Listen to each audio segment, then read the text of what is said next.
یاد رکھنا کہ اللہ رب العالمین جل شانہ نے اہل اسلام اہل ایمان پر اپنی لاریب کتاب قرآن مجید برہان رشید کے اندر دو طرح کے احکامات دو طرح کے آرڈرز جاری فرمائے۔ کچھ چیزیں کچھ کام ایسے ہیں کہ جن کے کرنے کا اللہ رب العالمین نے اہل ایمان اہل اسلام کو حکم عطا فرمایا ہے، اور کچھ چیزیں اور کچھ اعمال ایسے ہیں جن سے رب نے اہل ایمان اہل اسلام کو منع فرمایا۔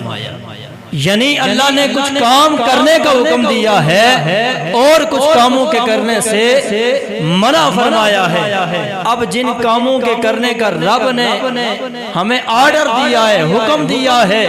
ان میں نماز بھی ہے، ان میں روزہ بھی ہے، ان میں زکوٰۃ بھی ہے، ان میں حج بھی ہے۔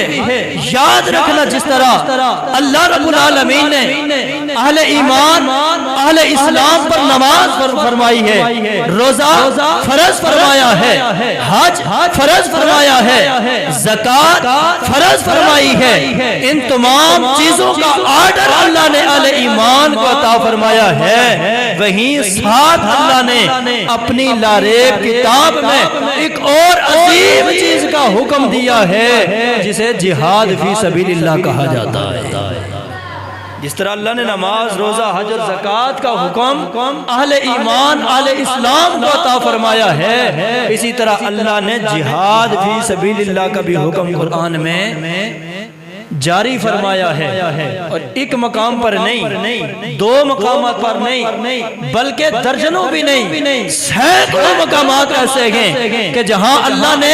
جہاد فی سبیل اللہ کا حکم دیا ہے، کہیں پہ اللہ نے اس کی عظمت کو بیان فرمایا ہے، کہیں اللہ نے اس کی اہمیت کو اجاگر فرمایا ہے، اور کہیں پہ اللہ نے مجاہدین کے لیے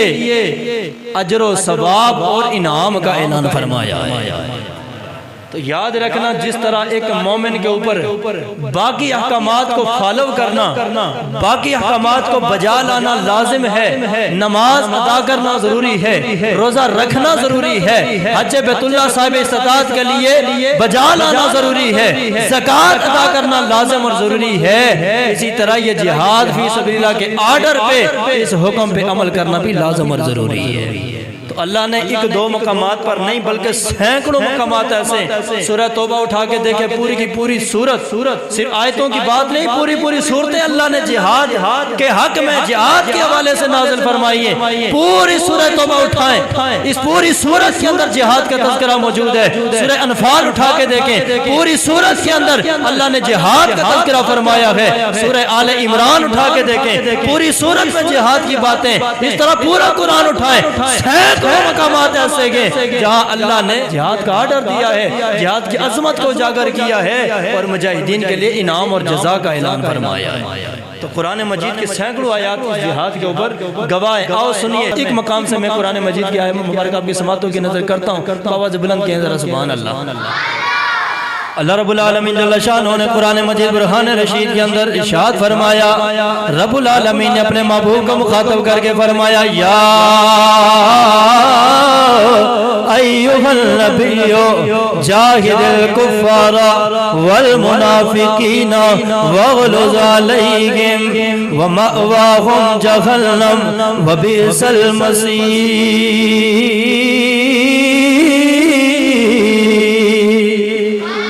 اللہ رب العالمین جل شانہ نے فرمایا، اے میرے سونے نبی، اے میرے پیارے نبی، اے میرے سونے محبوب، یا رب ذوالجلال کیا حکم ہے؟ آواز قدرت آئی، سونیا ان کافروں کے ساتھ بھی جہاد فرمائیں اور ان منافقین کے ساتھ بھی جہاد فرمانا ہے۔ فرما میرے سونے نبی کافروں کے ساتھ بھی جہاد فرمائیں، منافقین کے ساتھ بھی جہاد فرمائیں۔ اگلی بات رب العالمین فرماتا ہے، وَغَلَظَ عَلَيْهِمْ، سونیا ان سب کے ساتھ سختی والا معاملہ فرمانا ہے۔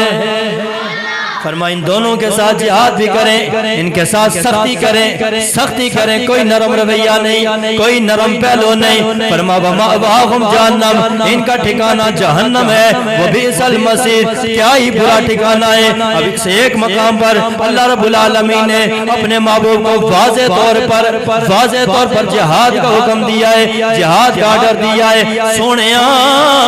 جو میرے منکر ہیں، تیرے منکر ہیں، اسلام کے منکر ہیں، جو کافر ہیں، ان کے ساتھ بھی جہاد کرنا ہے۔ جو منافق ہیں، بظاہر کلمہ بھی پڑھتے ہیں، نمازیں بھی پڑھتے ہیں، حج و روزہ بھی ادا کرتے گئے، لیکن اندر سے منافق ہیں، اندر سے کھوکھلے گئے۔ فرمایا سونیا جس طرح کافروں کے ساتھ جہاد کرنا ہے، اسی طرح منافقین کے ساتھ بھی جہاد کرنا ہے۔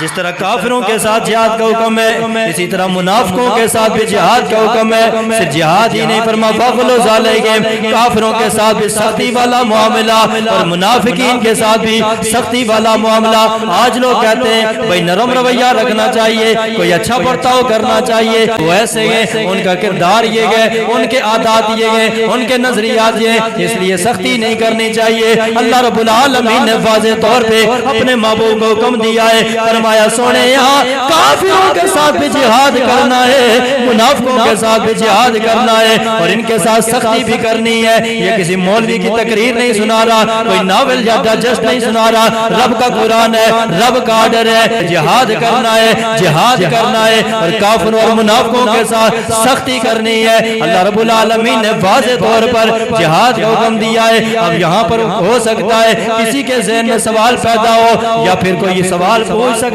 ہے کیا یہ حکم صرف حضور کو تھا یا حضور کے صحابہ کو تھا، یا ایک مخصوص مدت کے لیے تھا، ایک خاص زمانے کے ساتھ یہ حکم مقید تھا، یا یہ حکم اللہ نے کسی خاص موقع محل پہ عطا فرمایا تھا؟ آؤ سنو، اس سوال کا جواب دینے کے لیے حضور کی روایت میں آپ کی سماعتوں کی نظر کرتا چلو۔ ابو داؤد شریف کے اندر یہ روایت ہے، جناب حضرت انس رضی اللہ تعالیٰ عنہ سے یہ مروی ہے۔ حضرت انس بن مالک رضی اللہ تعالیٰ عنہ فرماتے ہیں میرے آقا حضور سرکار مدینہ نے 3 باتیں ارشاد فرمائی۔ میرے آقا نے فرمایا 3 چیزیں یہ ایمان کی بنیاد میں سے ہیں، 3 چیزیں ایمان کی بنیاد میں سے، ایمان کی اصل ہے، ایمان کا تقاضا ہے۔ پہلی بات میرے آقا نے فرمایا، میرے آقا نے فرمایا جو بندہ لا الہ الا اللہ پڑھنے والا ہو، لا الہ الا اللہ پڑھنے والا ہو، ہر مسلمان کے ایمان کا تقاضا یہ ہے کہ اس کو قتل کرنے سے بھی روکا جائے، اس کو تکلیف دینے سے بھی روکا جائے، اور اگر اس کلمہ پڑھنے والے سے کوئی گناہ سرزد ہو جائے اسے کافر نہ سمجھے، اسے مشرک نہ سمجھے، کسی بھی عمل کی وجہ سے اسے اسلام سے خارج نہ قرار دے۔ دوسری بات میرے آقا نے فرمائی، میرے آقا نے فرمایا اسی طرح ایمان کا تقاضا یہ ہے، ایمان کی بنیاد یہ ہے، ہر کلمہ پڑھنے والا، ہر مسلمان تقدیر پر ایمان رکھے کہ اللہ کی طرف سے جو بھی فیصلہ ہو، اللہ کے ہر فیصلے کے سامنے سر تسلیم خم کرے، اللہ کی رضا کے اندر راضی رہے، اللہ کے ہر فیصلے کے اوپر صبر کرے، شکر ادا کرے، نہ شکری نہیں کرے، آہو فغاں نہیں کرے، تقدیر کے اوپر ایمان رکھے۔ اور تیسری بات جناب انس بن مالک فرماتے ہیں میرے آقا نے فرمایا ایمان کی بنیادی تیسری چیز یہ ہے، ایمان کی اصل تیسری یہ ہے کہ جب سے اللہ نے مجھے نبی بنا کر بھیجا ہے تب سے لے کر حتیٰ کہ میری امت کا آخری بندہ دجال کے ساتھ لڑے گا، دجال کے ساتھ مقابلہ کرے گا، فرمایا ایمان کا تقاضا یہ ہے میرے اعلان نبوت سے لے کر اس بندے تک جہاد کا سلسلہ جاری و ساری رہے گا۔ جہاد کا سلسلہ ہمیشہ ہمیشہ کے لیے جاری رہے گا۔ کب تک؟ فرما جب تک میری امت کا آخری بندہ دجال کے ساتھ لڑتا نہیں ہے، مقابلہ نہیں کرتا، تب تک یہ جہاد کا سلسلہ جاری و ساری رہے گا، جہاد ختم نہیں ہوگا۔ یہ جہاد کا سلسلہ 14 صدیوں پہلے بھی تھا، آج بھی جہاد کا حکم ہے، اور قیامت تک دجال کے آنے تک اور آخری بندے کے دجال سے لڑنے تک یہ سلسلہ جاری و ساری رہے گا۔ اگلے 2 جملے میرے آقا نے فرمایا، میرے آقا نے فرمایا اے کائنات والو بڑے سے بڑا عادل بھی کائنات میں آ جائے، کسی عادل کا عدل اس جہاد کا سلسلہ ختم نہیں کر سکتا ہے، اس جہاد سے روک نہیں سکتا ہے، اس جہاد کا انکار نہیں کر سکتا ہے، اس جہاد کو ختم نہیں کر سکتا ہے۔ اور بڑے سے بڑا ظالم بھی آ جائے، جابر بھی آ جائے، کوئی بڑے سے بڑا ظالم بھی آ کے اس جہاد کو ختم نہیں کر سکتا ہے۔ کسی عادل کا عدل بھی، کسی ظالم کا ظلم بھی جہاد کو ختم نہیں کر سکتا ہے۔ قیامت تک یہ جہاد کا سلسلہ جاری رہے گا، چاہے بے شک بڑے سے بڑا عادل آ جائے، فاروق اعظم جیسا بندہ عدل و انصاف کا پیکر آ جائے، پوری کائنات کے اندر عدل و انصاف کا چرچے ہو، 35 یا 40 لاکھ یا 22 لاکھ مربع میل تک اسلام کا جھنڈا لہرانا شروع ہو جائے، اسلام کا نظام عام ہو جائے، ہر بندے کو روٹی ملنا شروع ہو جائے، ہر بندے کی جان محفوظ ہو جائے، ہر بندے کا مال محفوظ ہو جائے، ہر بندے کی عزت محفوظ ہو جائے، دو ٹکے کی بھی کرپشن نہ ہو، ہیرا پھیری نہ ہو، دو نمبری نہ ہو، ہر طرف انصاف ہی انصاف ہو، ہر طرف عدل ہی عدل ہو۔ میرے آقا فرماتے ہیں بڑے سے بڑا عادل بھی آ جائے، عدل و انصاف کے باوجود بھی جہاد کا سلسلہ نہیں ختم ہوگا۔ بڑے سے بڑا عادل بھی آ جائے، جہاد پھر بھی جاری رہے گا، اور بڑے سے بڑا ظالم بھی آ جائے، جہاد ختم نہیں ہوگا۔ پرویز مشرف کی طرح کوئی آ کر قرآن سے جہاد والی آیتیں نکال کے کہ یہ قرآن کا حصہ نہیں ہے، اب ان آیتوں کی ضرورت نہیں ہے۔ میرے آقا فرماتے ہیں کائنات والوں بڑے سے بڑا عادل بھی آ جائے، بڑے سے بڑا ظالم بھی آ جائے، جہاد پھر بھی جاری و ساری رہے گا۔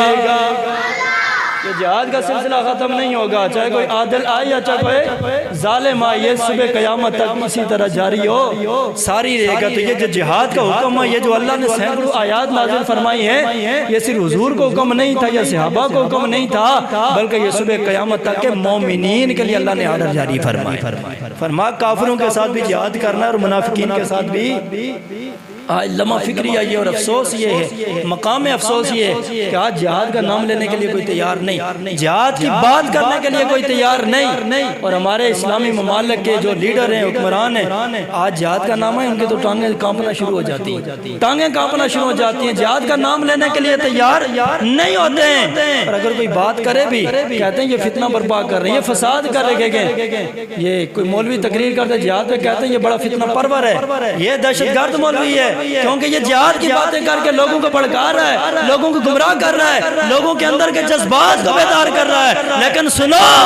یہ جہاد کی بات کرنا، یہ جہاد کا اعلان کرنا اور جہاد پر بیان کر کے واز کر کے لوگوں کے جذبات کو بیدار کرنا، یہ فتنہ نہیں، یہ فساد نہیں، یہ دہشت گردی نہیں، یہ میرے رب کا آرڈر ہے، اور اللہ نے یہ آرڈر قرآن میں جاری فرمایا ہے۔ آؤ سنو رب العالمین کا قرآن، کہو سبحان اللہ۔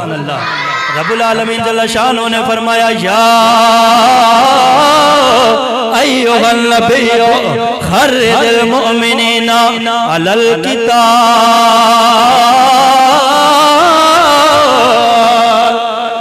رب العالمین نے واضح طور پہ فرمایا اے میرے سونے نبی، اے میرے پیارے نبی،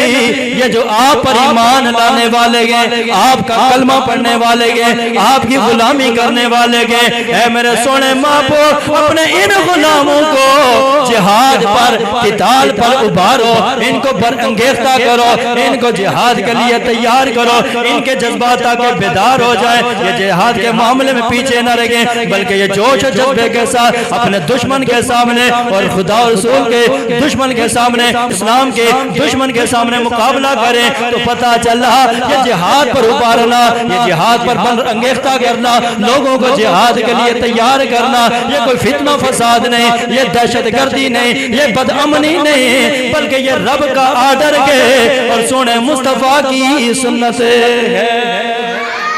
یہ رب فرما رہا ہے خرج المومنین علی القتال، مومنوں کو تیار کرو جہاد کے لیے، برانگیختہ کرو، ابھارو مومنین کو، ان کے جذبے بیدار کرو۔ آج امت مسلمہ کے جذبے جو ہے نا ماند پڑ گئے، جذبے ہمارے بالکل پست ہو چکے گئے۔ آج بھی ہمیں اپنے جذبے بیدار رکھنے کی ضرورت ہے۔ یار جب مرنا ہے تو پھر کیا ڈرنا ہے؟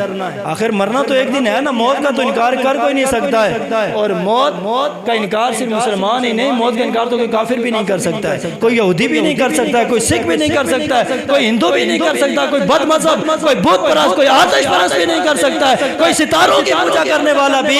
موت کا انکار نہیں کر سکتا ہے، کیونکہ یہ موت ایسی حقیقت ہے، یہ ایسی ریالٹی ہے کہ جس کا انکار کوئی انسان کر ہی نہیں سکتا ہے۔ اس لیے کہ ہم اپنی آنکھوں کے سامنے کئی لوگوں کو مرتا دیکھتے ہیں، کوئی بچہ مر رہا ہے، کوئی نوجوان مر رہا ہے، کوئی جوان مر رہا ہے، کوئی بزرگ مر رہا ہے، مرد بھی مر رہے ہیں، عورتیں بھی مر رہی ہیں، ہم اپنے ہاتھوں سے کئی میتوں کو جا کر دفن کر کے آتے ہیں۔ اس لیے یہ ایسی حقیقت ہے، کوئی انسان اس موت کا، اس حقیقت کا انکار کر ہی نہیں سکتا۔ تو جب مرنا ہے تو پھر کیا ڈرنا ہے؟ اور مومن کا ایمان کا تقاضا یہ ہے کہ مومن کے ایمان کا تقاضا یہ ہے کہ جو اللہ نے موت کا وقت اور جگہ مقرر کی ہے، نہ اس سے ایک گھنٹہ پہلے موت آ سکتی ہے، نہ گھنٹہ بعد آئے گی، اور جس جگہ پہ موت لکھی ہے اسی جگہ پہ موت آنی ہے، وقت بھی مقرر ہے، جگہ بھی مقرر ہے، اسے آگے پیچھے موت آ ہی نہیں سکتی ہے۔ تو جب ایک مومن کا ایمان اور یقین اتنا پکا ہے کہ موت آنی بھی ہے اور وقت مقررہ پہ آنی ہے اور جو جگہ مقرر ہے وہیں پہ آنی ہے، تو جب موت نے اپنے وقت پہ آنا ہے تو پھر ڈرنا کیا ہے؟ آخر مرنا تو ایک نہ ایک دن ہے، آج بھی مرنا ہے، کل بھی مرنا ہے، سال کے بعد بھی مرنا ہے، 10 سال کے بعد مرنا ہے، 100 سال کے بعد بھی مرنا ہے، اور جہاں اللہ نے موت لکھی ہے وہیں پہ موت آنی ہے، جو وقت لکھا وہیں پہ اسی وقت پہ موت آنی ہے، تو پھر ڈرنا کس بات کا؟ پھر ڈرنا کس بات کا؟ اس لیے مومن کو موت سے ڈرنا نہیں چاہیے، بلکہ مومن کو تو موت کو خوشی سے دل سے لگانا چاہیے۔ اس لیے کہ میرے آقا فرماتے ہیں یہ موت تو ایک ایسا پل ہے جو یار کو یار سے ملا دیا کرتا ہے۔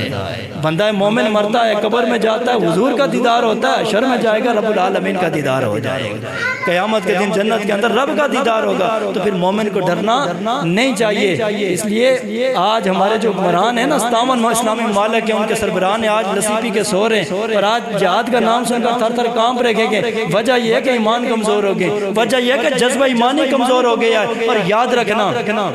مومن اسلحے کے زور پر نہیں لڑتا، ایٹم بم کے زور پر نہیں لڑتا، مومن جو ہے میزائلوں کے زور پر نہیں لڑتا، مومن کسی اسلحے اور بارود کے زور پر نہیں لڑتا، مومن جب بھی لڑتا ہے جذبہ ایمانی سے لڑا کرتا ہے،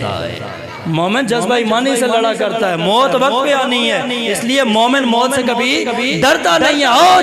جناب حضرت خالد بن ولید کی بارگاہ کے اندر لے کر چلتا ہوں۔ جناب حضرت خالد بن ولید، اور آپ کی زندگی کے یہ آخری الفاظ ہیں،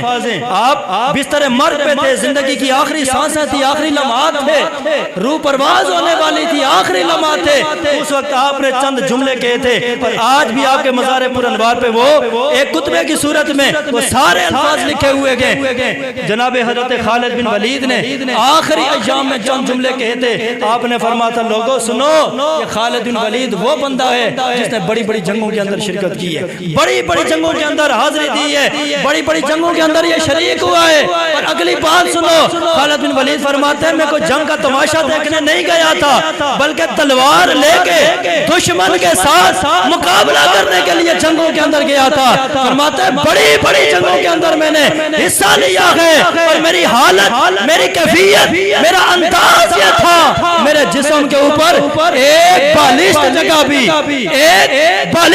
بھی ایسی نہیں تھی جسم کے جس حصے پر زخم نہ ہو، تیر نہ لگا ہو، تلوار نہ لگی ہو، نیزے نہ لگے ہو، پورا جسم زخموں سے چور چور تھا، چھلنی تھا، مگر باوجود اس کے بھی مجھے اللہ نے شہادت کی موت نصیب نہیں فرمائی ہے۔ پورا جسم لو لوہان تھا، چھلنی تھا، ایک جنگ کی بات رہی، فرماتے ہیں میں نے درجنوں جنگیں لڑی کے پورا جسم زخموں سے چور چور ہوا ہے، ایک بالش جگہ بھی صاف میرے جسم پہ باقی نہیں تھی، لیکن اس کے باوجود بھی مجھے شہادت کی موت نصیب نہیں ہوئی ہے۔ اور اگلے جملے آپ فرماتے ہیں، فرماتے بڑی بڑی جنگوں کے اندر حصہ لیا ہے، مقابلہ بھی کیا ہے، زخم بھی کھائے ہیں، تیر بھی کھائے ہیں، تلواریں بھی کھائی ہیں، نیزے اور بھالے بھی کھائے گئے، مگر موت میرے قریب نہیں آئی ہے۔ اور آج خالد بیمار ہو کے بستر مرگ پہ پڑا ہے، آج خالد کو کمزور دیکھ کے موت آ گئی ہے، آج موت خالد کو کمزور دیکھ کے موت آ گئی ہے۔ اور پھر اگلے جملے جناب خالد بن ولید کے آپ فرماتے ہیں فلا نامت آئین الجبلا، اگلے جملے جو جناب حضرت خالد بن ولید کیا فرماتے ہیں اللہ کرے جو بزدل ہیں، جو ڈرتے ہیں موت سے نا، اللہ کرے ان کو کبھی زندگی میں سکون کی نیند ہی نہ آئے۔ فلا نامت آئین الجبلا، یہ میں کو دعا نہیں دے رہا، خالد بن ولید کے جملے، فلا نامت آئین الجبلا، آپ فرماتے اللہ کرے کبھی بھی بزدل کو نیند نہ آئے۔ یار وہ انسان ہے کیا، وہ مرد ہے کیا جو ڈرتا رہے اور ڈر کے سانسیں لے، ڈر کے باتیں کرے، اس کی زبان پہ کوئی چند جملے بھی نہ آئے،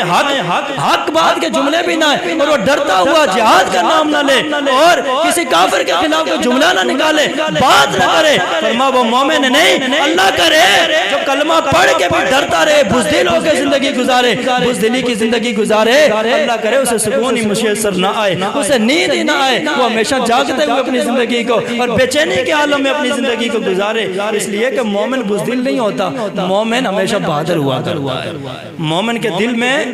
بزدلی نہیں ہوتی، مومن کمزور نہیں ہوتا، مومن بہادر ہوا کرتا ہے۔ اگلی بات میں نے ایک اور جملہ بھی کہا تھا کہ مومن جو ہے وہ مسلمان جو ہے وہ اسلحے کے زور پر یا ایٹم بم کے زور پر نہیں لڑتا، وہ جذبہ ایمانی سے لڑا کرتا ہے۔ جناب خالد بن ولید ایک جنگ کے اندر تھے، جنگ کے موقع پر تھے، دوست لشکر آمنے سامنے تھے، مسلمانوں کا دوسرا لشکر تھا،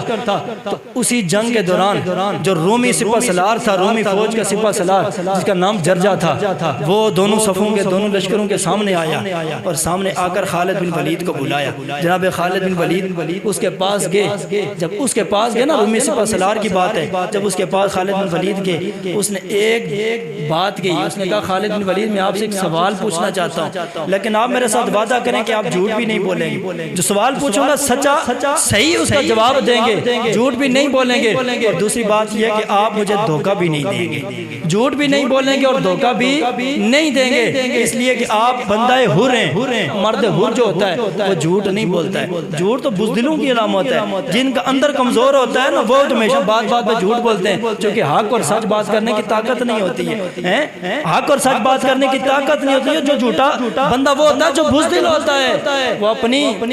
بزدلی کی وجہ سے جھوٹ بولتا ہے، بات پہ سچی اور کھری بات کر ہی نہیں سکتا ہے، تو وہ بندہ کہتا ہے رومی سپہ سالار خالد بن ولید آپ جھوٹ نہیں بولنا، کیونکہ آپ ایک آزاد اور آپ ایک بہادر بندے ہیں، اور بہادر بندہ کبھی جھوٹ نہیں بولتا، اور آپ مجھے دھوکہ بھی نہیں دیں گے، اس لیے کہ آپ بڑا کرم کرنے والے ہیں، آپ کریم ہیں، اور کریم انسان دوسروں کو دھوکہ نہیں دیتے۔ یہ نہ ہو کہ میں آپ سے سوال پوچھوں اور آپ تلوار اٹھا کر مجھے دھوکے سے قتل کر دیں، اس لیے وعدہ کریں کہ جھوٹ بھی نہیں بولیں گے اور دھوکہ بھی نہیں دیں گے۔ آپ نے فرمایا ٹھیک ہے، بات کو کیا کرنا چاہتے ہو؟ اس نے کہا ایک سوال ہے خالد بن ولید، ایک سوال کا جواب دو۔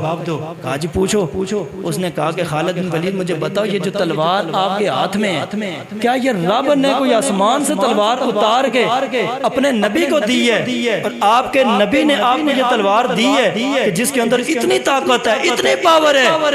کیا یہ آسمان سے آئی ہے کہ جس قوم کے اوپر بھی یہ تلوار سونت کے آگے بڑھتے ہیں آپ اسے ضرور شکست دے کے آتے ہیں؟ کبھی بھی اس تلوار کو لے کر آپ نکلے ہوں، کبھی آپ نے شکست نہیں کھائی ہے، ہمیشہ فتح و نصرت کا جھنڈا لہراتے ہوئے واپس آتے گئے۔ اے خالد بن ولید کیا یہ تلوار آسمان سے رب نے آپ نے نبی کو دی ہے اور نبی نے آپ کے ہاتھ میں تھمائی ہے، جس کے اندر اتنی پاور ہے درجنوں نہیں سینکڑوں بڑے بڑے مجاہد اور پہلوان آ جائیں اس تلوار کے سامنے وہ کھڑے نہیں ہو سکتے، اس تلوار سے جیت نہیں سکتے کہ آخر اس تلوار کے اندر اتنی پاور کہاں سے آئی ہے؟ سنو خالد بن ولید کا جواب۔ جناب خالد بن ولید نے فرمایا بندہ خدا یہ تلوار آسمان سے نہیں آئی ہے، یہ تلوار آسمان سے نہیں آئی ہے، فرما میں وہ بندہ تھا جب رب کے نبی نے، رب کے محبوب نے اعلان نبوت کیا، میں نے ان کو جھٹلایا، میں نے ان کو جھٹلایا اور پھر میں نے ان کے سامنے محاذرائی کی، یہ رب کے محبوب کے سامنے جنگ بھی کی، ان کے مقابلے میں کھڑا ہوا، لیکن پھر ایک وقت وہ آیا کہ رب العالمین نے مجھے ہدایت عطا فرما دی، ایک وقت وہ بھی آیا کہ اللہ نے مجھے ہدایت عطا فرمائی، اور پھر رب کے نبی نے مجھے کہا تھا انت سیف اللہ، اے خالد بن ولید تو اللہ کی تلوار ہے، انت سیف اللہ، اے خالد بن ولید تو اللہ کی تلوار ہے جسے رب نے اپنے دشمنوں پر سونپ کے رکھا ہوا ہے۔ خالد بن ولید فرماتے ہیں میرے آقا نے مجھے سیف اللہ کا لقب بھی دیا ہے اور میرے آقا نے مجھے دعا بھی دی ہے، بس اس لقب کی برکت ہے، میرے آقا کی دعا کی برکت ہے کہ میں جہاں بھی جاتا ہوں، جس کے مدد مقابل بھی جاتا ہوں، اللہ مجھے کبھی بھی شکست نہیں عطا کرتا، اللہ مجھے ہر میدان کے اندر فتح نصرت اور کامیابی عطا فرما دیتا ہے۔ اب یہاں پر میں ایک سوال پوچھنا چاہتا ہوں، خالد بن ولید کے پاس ایک تلوار تھی،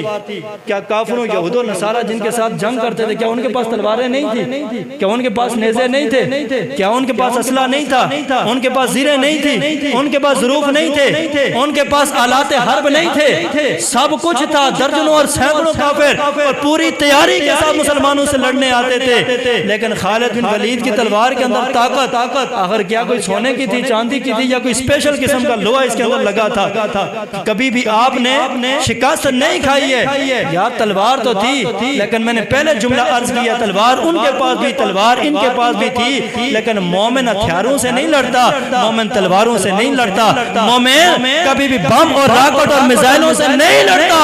مومن جب بھی لڑتا ہے جذبہ ایمانی سے لڑا کرتا ہے۔ خالد بن ولید کے پاس بھی تلوار تھی، کافروں کے پاس بھی تلوار تھی، لیکن فرق یہ تھا ان کے پاس ایمان نہیں تھا، جذبہ ایمان ہی نہیں تھا۔ خالد بن ولید کے سینے میں ایمان کامل بھی تھا اور جذبہ ایمانی بھی تھا، غیرت ایمانی بھی تھی، وہ جذبہ ایمانی اور غیرت ایمانی لے کر جب نکلتے تھے اللہ ضرور انہیں فتح و نصرت عطا فرما دیتا۔